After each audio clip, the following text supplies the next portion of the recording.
Hello everyone. सो अब हम continue करेंगे डिसइंफेक्शन का। ऑल्दो ये लास्ट वीडियो लेक्चर्स में कवर हो गया था। सो इसमें काइनेमेटिक्स ऑफ डिसइंफेक्शन में जो एक टॉपिक है उसको मैंने पढ़ा तो दिया था, लेकिन मैंने एक्सप्लेन नहीं किया था, तो वो 5 मिनट का वो एक्सप्लेनेशन इसमें उसको कवर करेंगे। ठीक है, तो हमने पढ़ा था कि CN इंटू टी ये आपका कांस्टेंट रहता है। ये आपका कांस्टेंट कब रहता है? जब सेम लेवल ऑफ, ये आपका कांस्टेंट रहता है जब सेम लेवल ऑफ डिसइंफेक्शन रहता है, सेम लेवल ऑफ डिसइंफेक्शन। मतलब आपका जब एफिशिएंसी कांस्टेंट होगा ना, एफिशिएंसी सेम होगा, तब ये आपका C⁴n इंटू टी ये आपका कांस्टेंट होगा। वेयर C क्या है? ये आपका कॉन्सेंट्रेशन ऑफ HOCl, जिसको हम कभी कभी Cl2 डोज भी बोल देते हैं। कब? जब pH कांस्टेंट हो।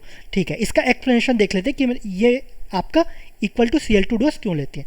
दूसरे में देखते हैं, सपोज CN इंटू टी आपका कांस्टेंट है, सो CN इंटू टी आपका first in case of first और CN into T in case of second. ठीक है, ये आपका कांस्टेंट है, सेम लेवल ऑफ डिसइंफेक्शन है, एफिशिएंसी आपका कांस्टेंट है।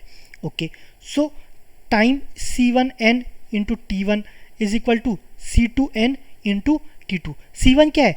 Percentage of concentration of HOCl, concentration of HOCl to the power n into T1, ये 1 लिख देते हैं, is equal to concentration of HOCl इसका सेकेंड का to the power n into T2।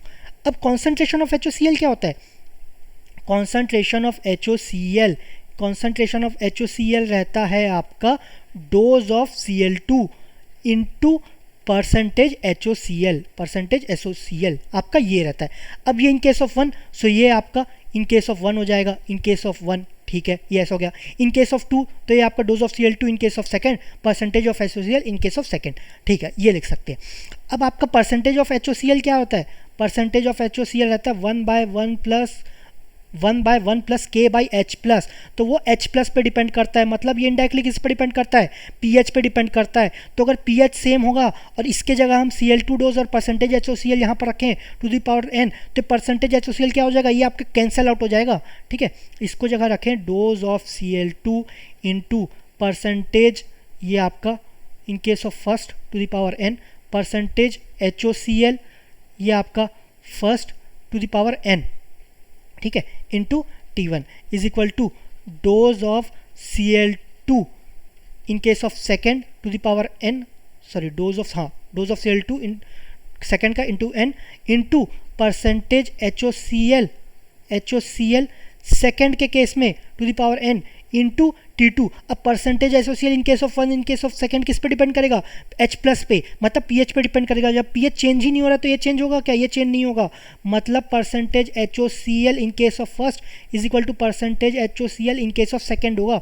सो ये आपका कैंसल आउट हो जाएगा। सो इसको क्या लिख सकते हैं? Dose of Cl2 to the power n into T2 is equal to dose of Cl2 to the power n to the power T2। मतलब आप CN इंटू टी है तो C को आप कॉन्सेंट्रेशन ऑफ HOCl तो है ही, लेकिन pH कांस्टेंट है तो वो डोज ऑफ Cl2 भी कंसिडर कर सकते हैं, गिवन pH आपका कांस्टेंट है। ये इंपॉर्टेंट है। ठीक है, सो ये आपको एक्सप्लेनेशन था। ये ऑल्दो कवर हो गया था, लेकिन इसका एक्सप्लेनेशन नहीं था। सो कुछ लोग क्या है, कभी कभी अगर भूल गए कि ये बाय डिफॉल्ट Cl2 कांस्टेंट ले लिए, तो ये पता रहना चाहिए कब कांस्टेंट है, pH कांस्टेंट है तभी ले सकते हैं। ठीक है, okay, thank you very much.